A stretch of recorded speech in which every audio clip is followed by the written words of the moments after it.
জি বাংলা সারেগামা পা জুড়ে রয়েছে টানটান উত্তেজনা। আর মাত্র একটি পর্ব বাকি রয়েছে সেমিফাইনালের। আগামী ২রা মার্চ ফাইনাল।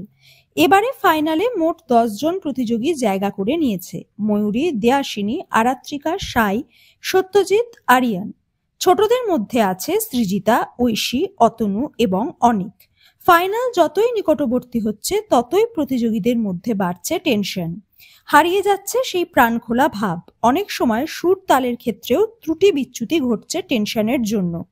তাই শেষ মুহূর্তে তাদের টিপস দিলেন বিচারক ইন্দ্রদীপ দাশগুপ্ত।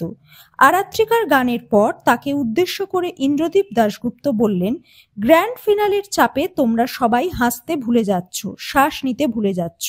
সুরে গাইছো, কিন্তু ওই সারাক্ষণ চেয়ারগুলো যে ভয়টা পাওয়াচ্ছে ওটাই কিন্তু খেলা, ওটাই কিন্তু ক্যাচ।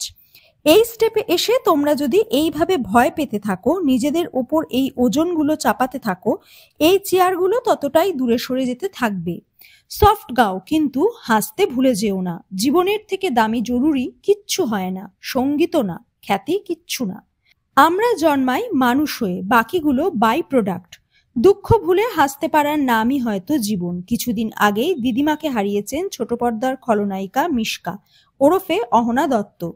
বাংলা ছবিতেও ডেবিউ করেছেন তিনি। অহনা যখন ছোট ছিল তখন মা চাঁদনির সঙ্গে দাদু দিদিমার কাছেই আশ্রয় নিয়েছিলেন। দিদিমা তার খুব প্রিয় ছিল। চাঁদনি লেখেন, যে যন্ত্রণা নিয়ে তুমি চলে গেলে আমি সেই যন্ত্রণা নিয়েই তিলে তিলে বাঁচব, কারণ আমি নিশ্চয়ই খুব পাপ করেছি, তা না হলে বিনা কারণে বাঁচতে হতো না। দিদার মৃত্যুর পর অহনাও একটি পোস্ট শেয়ার করেন। মায়ের সঙ্গে সম্পর্ক নেই তার। 2023-এ বিয়েও করেন মেকআপ আর্টিস্ট দীপঙ্কর দেকে। তার আগে লিভ টুগেদারও করেছেন। বিয়ে নিয়েই যত সমস্যা, সেই নিয়েই মায়ের সঙ্গে বিচ্ছেদ। সবকিছুর মধ্যেই পালন করলেন শিবরাত্রির ব্রত। একাধিক ছবি শেয়ার করেছেন অভিনেত্রী।